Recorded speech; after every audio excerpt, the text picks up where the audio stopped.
सूचना केवल हमारे विचार हैं, वित्तीय सलाह नहीं। निर्णय लेने से पहले खुद शोध करें। किसी भी लाभ या हानि के लिए हम उत्तरदायी नहीं हैं।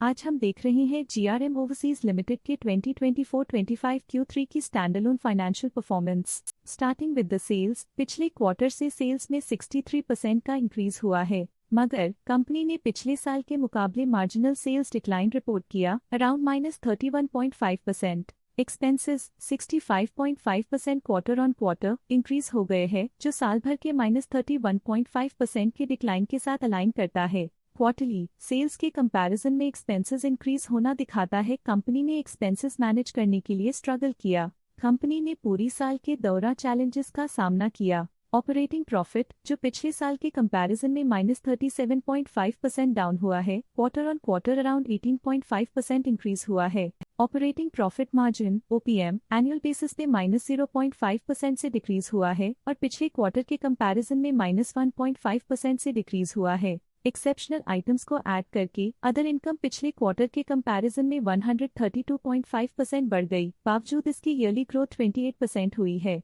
इंटरेस्ट एक्सपेंसेस पिछले क्वार्टर से 53.5% अप हुआ, लेकिन ईयर ओवर ईयर डिक्रीज -27% हुआ है। डिप्रिशिएशन कॉस्ट्स में क्वार्टरली -6.5% का डिक्लाइन देखने को मिला और ईयरली बेसिस पे -17.5% का डिक्रीज देखा गया। Profit before tax annually -10% decrease हुआ, लेकिन प्रीसीडिंग क्वार्टर से 67.5% बढ़ा है। इस साल कंपनी ने 26% टैक्स पे किया और क्वार्टरली कंपनी ने 26% टैक्स पे किया है। नेट प्रॉफिट ने ईयर ऑन ईयर -10% का डिक्लाइन दिखाया, लेकिन लास्ट क्वार्टर से 68% का इंक्रीज हुआ है। इस क्वार्टर में कंपनी का परफॉर्मेंस काफी अच्छा रहा। वहीं अगर एनुअल एनालिसिस की बात करें तो साल के दौरान कंपनी का परफॉर्मेंस अच्छा नहीं रहा। नेगेटिव नेट प्रॉफिट का मतलब है कि कंपनी प्रॉफिट के कंपैरिजन में नुकसान उठा रही है। अर्निंग्स पर शेयर EPS में ईयरली -13% का डिक्रीज देखा गया, लेकिन क्वार्टरली में 68.5% की बढ़ोतरी भी नजर आई।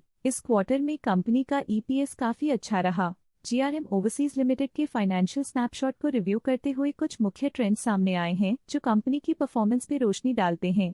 दिसंबर 2021 से दिसंबर 2024 तक जीआरएम ओवरसीज लिमिटेड की फाइनेंशियल जर्नी में सबसे पहले बात करते हैं सेल्स की। इस साल -12% की कमी के बावजूद पिछले 4 सालों में सेल्स में 0.5% की वृद्धि हुई है। 3 साल पहले के बढ़ती हुई सेल्स के बाद पिछले 2 सालों से सेल्स गिर रही है, जो ग्रोथ मोमेंटम बनाए रखने में चुनौतियां दिखाता है। अब बात करते हैं एक्सपेंसेस की। इस साल एक्सपेंसेस -11% घाट गए हैं, लेकिन 4 सालों में 6% का इजाफा हुआ है। इस साल हालांकि एक्सपेंसेस सेल्स से थोड़ा ज्यादा बढ़े हैं, मगर ग्रोथ रेट्स का करीब होना स्टेडी ऑपरेशनल कॉस्ट को दर्शाता है। चैलेंजेस से गुजरते हुए ऑपरेटिंग प्रॉफिट ने इस साल -39% की डाउनटर्न देखी, जो एक ट्रेंड को कंटिन्यू करता है। पिछले 4 सालों में -57% की डिक्लाइन के साथ पिछले 3 साल से ऑपरेटिंग प्रॉफिट गिरता जा रहा है, जो जरूरी स्ट्रेटेजिक एडजस्टमेंट्स की इंपॉर्टेंस को दिखाता है। इस साल नेट प्रॉफिट में 14% की वृद्धि के साथ पिछले 4 सालों में -33% की गिरावट हुई है।